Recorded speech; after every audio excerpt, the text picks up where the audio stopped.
Well, hello, Millennium listeners. Welcome back to another episode of Millennium Live and the Millennium Live podcast series. We have a great partner with us today.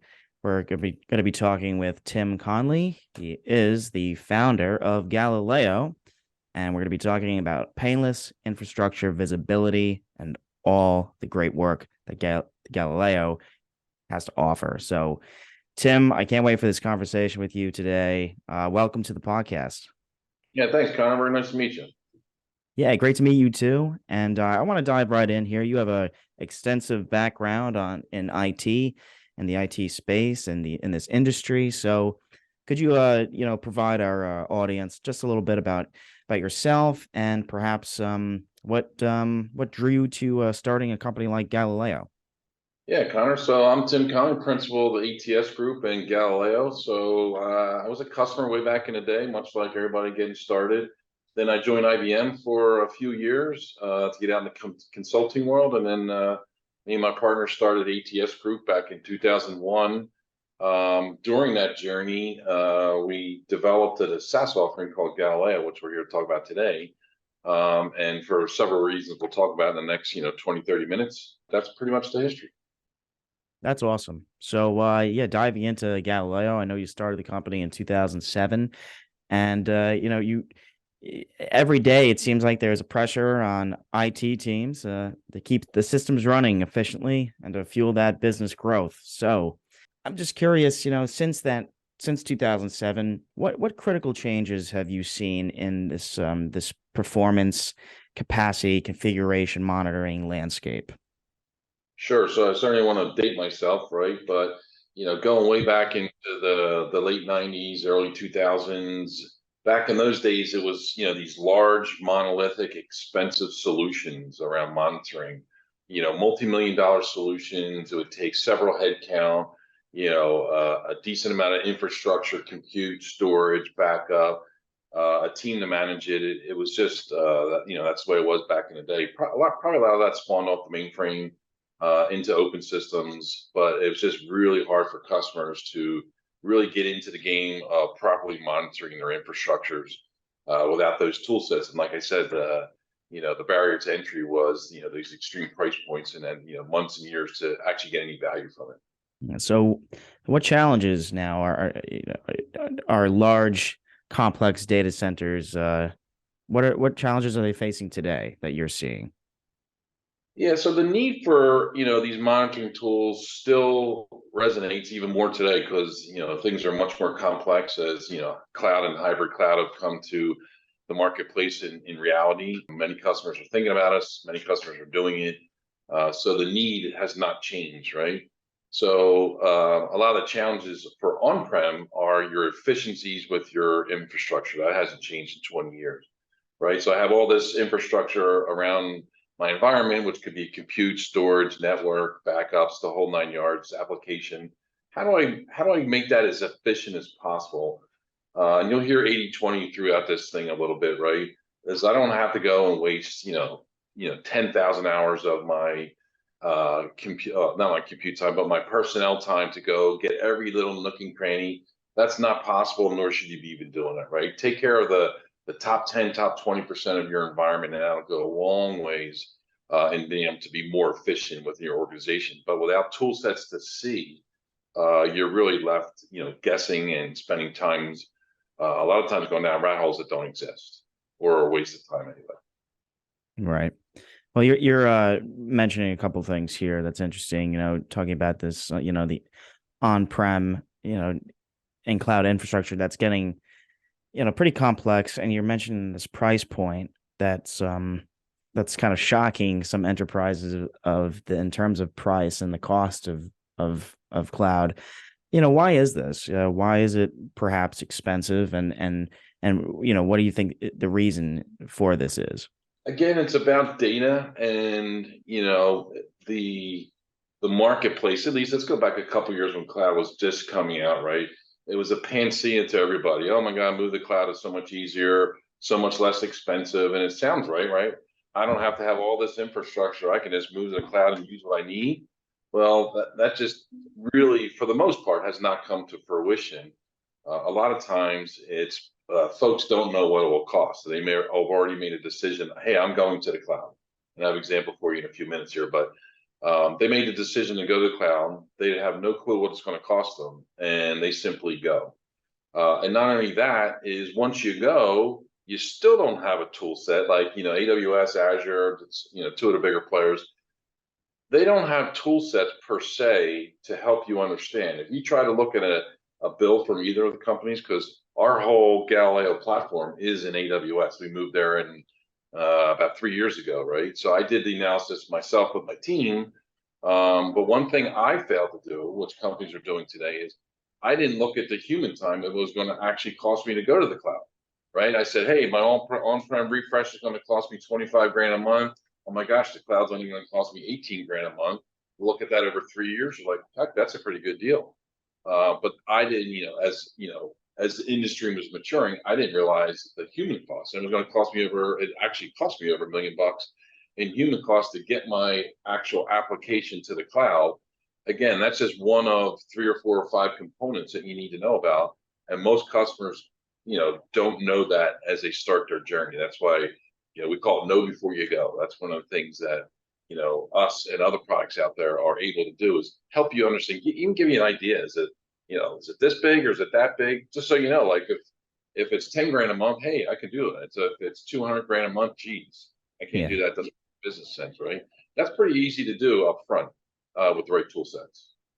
Yeah. So mentioning timing, how long would you estimate that it takes the average IT organization to perform a cloud sizing and pricing exercise, and really what's involved in that process? Yeah, so obviously depends on the size of the company, but we're involved in quite a few of them, either directly or indirectly. So we have a lot of awareness of this, over the last 2 years, and certainly it's gotten more and more and more as up into today, right? So some of our smaller customers, it could take them several months to really understand, especially if they're novices about the cloud. They're hearing about it, so geez, I better be start talking about it, or I'm the dumb dumb in the neighborhood, right? So they want to start looking at different cloud vendors. What can I actually move to the cloud? And then from there, now I have to start understanding who are my cloud vendors, who's my partners that I can work with. So that could easily be a multi-month process, even for a smaller company, and many of them we've been engaged with as well. Sounds like, there's a lot involved with accurately sizing and pricing a workload for the cloud. So I want to bring in Galileo, and how does Galileo solving this problem and making it easier for organizations to do this, and how do you help companies really combat that rising cost that we're talking about of going to the cloud?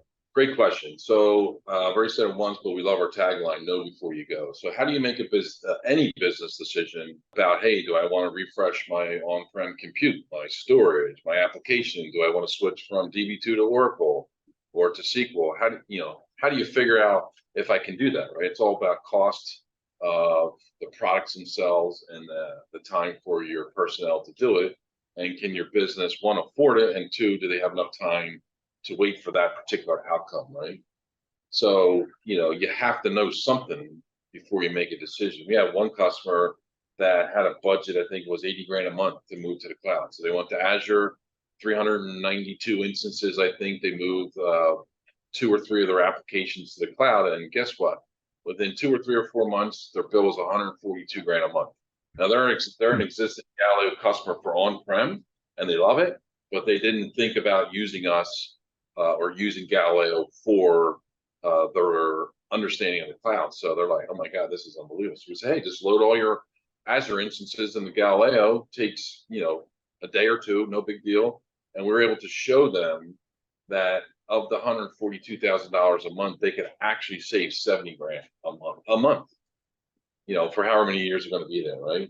And it comes down to, some of the heavy hitters, they size things they didn't know, right? And hey, man, cloud's cheap until you get the bill.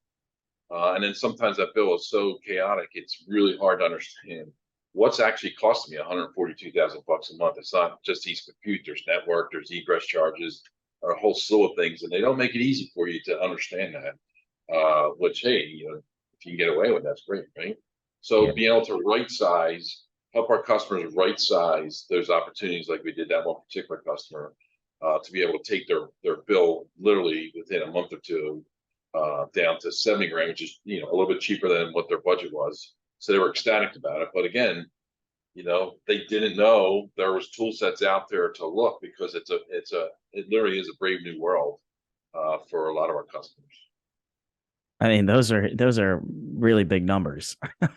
And so, how does Galileo drive cost optimization really to fund digital transformation initiatives in these in any size organization in these enterprises?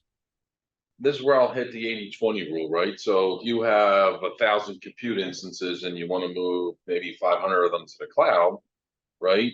Use a tool like Galileo to be able to understand, okay, what actually will it cost me to move what I think I need to move to the cloud is these 500 compute servers and the storage behind them, because it seems to make sense to move those applications to the cloud. The CIO down the street, he's doing the same thing. Maybe I should be doing that myself. Use a tool like Galileo to go collect that information. It's simple, simple, simple to collect the data. We actually have an engine we call GCC that basically takes out all that input data and then run it through our AI calculator. You can select whatever instance you want from Azure, AWS, Google, whatever platform you might want to use, cloud platform, and outspits the cost, right? So if I'm moving 500, well, I'm not going to look at all 500 of those particular instances. I might want to look at the top 10 or 20 from a price perspective, because that might be 80–90% of my savings from a dollar perspective. So I'll focus my team's attention on understanding why are these 10 database servers costing me 80–90% of the total bill, right? So let's focus on that. Maybe I can right size those particular instances as I move to the cloud. And then since you're measuring once you get there, you might be able to right size even further once you're there, right? So it's all about the data. We always like to say the data doesn't lie, but you can't make any kind of decision without that data. In fact, run real quick example, one of my government customers, again, the agency decided, I think this was a couple of months ago now, that we're moving to the cloud by 2028. Okay, cool, great, all right. But, I don't want to say they're ignorant. It's just an ignorance of the industry, because everybody's talking about a cloud so cheap, I can't fail, but they have no idea what their costs were. So they are a Galileo customer just from a storage perspective. And we were able to show them a week or two ago, just from a storage and part of their VMware compute platform, that the bill would be $8 million a month. Well, do you think that director, whomever is making those decisions, had any inkling that the bill's 8 million plus? You had compute, network, human costs. Maybe now you're talking 10, 11, $12 million a month. Do you think they made that decision? Hey, I'm going to the cloud by 2028. I bet they have not. And not to say they're ignorant, because they're not. Nobody's ignorant. It's just Right. you don't know about what it is moving to the cloud. Hey, I can spin up a couple instances and test some application, some new application. Awesome, right? Maybe it costs you $5,000 over 2 months. No problem, no harm, no foul, right? But then when you say you're going to move an entire agency to the cloud and it's going to cost you 12 million bucks a month, you might want to think about that versus what your on-prem costs. And then maybe I do move some critical workload to the cloud because I do need it to be expandable on demand. That's what the cloud's built for, right? So maybe you might bill $1 million a month for that particular workload, but that serves a giant purpose for that particular agency to move some of the workload to the cloud. But again, companies are making decisions about, hey, I'm moving to the cloud. It's a mantra, but they actually have no idea what the cost is going to be. I mean, that's valuable insight, and it's great to talk to you, Tim, because I'm learning so much, and I'm sure our audience listening to this podcast episode will do the same. And Galileo, you're saving both time and money, and you kind of mentioned this a little bit not too long ago. So, what is one thing that you wish all data center IT leaders knew about performance? And maybe perhaps, yeah, go Yeah, ahead. it does go back to the top 10, top 20. because we're performance technologists ourselves, I don't want to say we only live in that arena. That's certainly not the case, but it's hard to look across the entire complex of if I want to move to the cloud. Even on this is on-prem as well, right? Is I need to right size my environment, and it just seems like a daunting task. And it is a daunting task. And I'm not saying Galileo is the only tool out there because, you know, we used to be a Gartner client back in the day, and it was interesting as we talked to them. A lot of their clients, they want one tool that does it all. And that for quite a few years there, 4, 5, 6 years, customers were literally looking for one tool. And then I think the industry, especially with cloud and hybrid cloud, they're realizing that absolutely not. There is no one tool out there. So you do need several key tools in your belt to help you through this. So again, to be able to right size your on-prem environment and your cloud environment, preferably before you go to the cloud, is a big thing that I think is a huge value to these customers and organizations. So how does Galileo become an effective partner with organizations and with leadership and on the C-level with business executives, and sort of shifting from this order taker to a trusted advisor, and letting them know how much it really costs to move to the cloud? Yeah, it's a great question.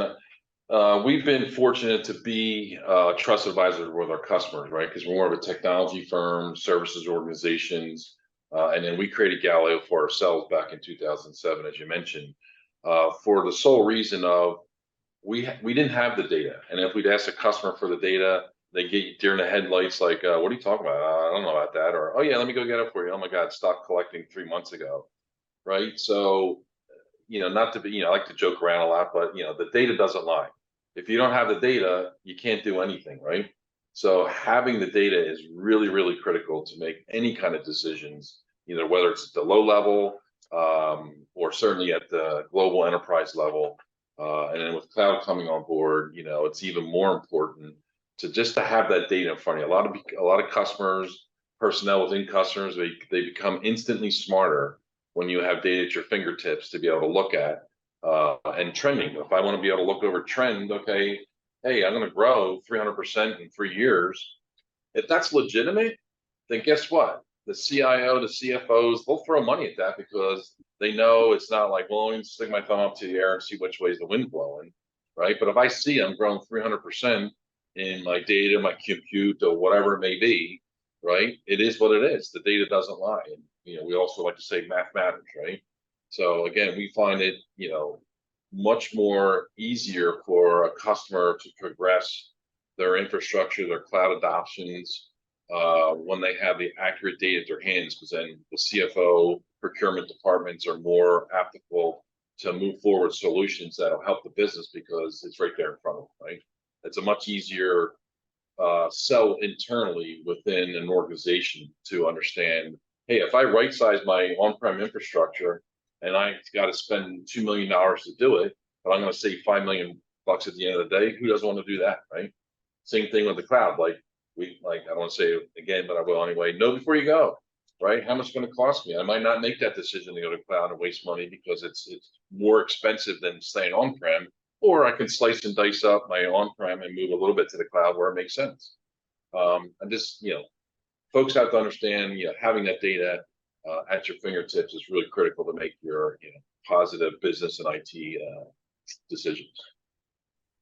That's great, Tim. Thank you. And I know you're a busy guy. I don't want to keep you that long. So I do want to ask you one final question, something I like to do on Millennium Live, and it's kind of just get your thoughts on the future.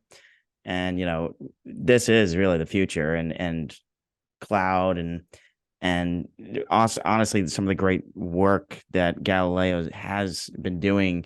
It's awesome to see you work with such really awesome businesses and brands in and in different industries too. I can only imagine how much this has probably grown since 2007. So in that time and where we are now, organizations moving to the cloud, I'm sure there's so much more, and especially with in terms of getting that price down. Where do you see all this going, and where do you see Galileo going in 5 to 10 years, and what organizations will have to do in order to successfully have this cloud migration? Yeah, that's a broad, really broad question, but a great one. It's how does a customer understanding where to focus their attention to for a business purpose, right? So the business needs to grow. So obviously infrastructure, IT needs to grow with the business. So how do I grow my infrastructure or my IT department? And then more importantly is things are becoming way more complex. It was really interesting back in the 90s when it's like, oh, mainframe's dead. So let's move everything a little bit to Unix, but we're going to move everything to Windows.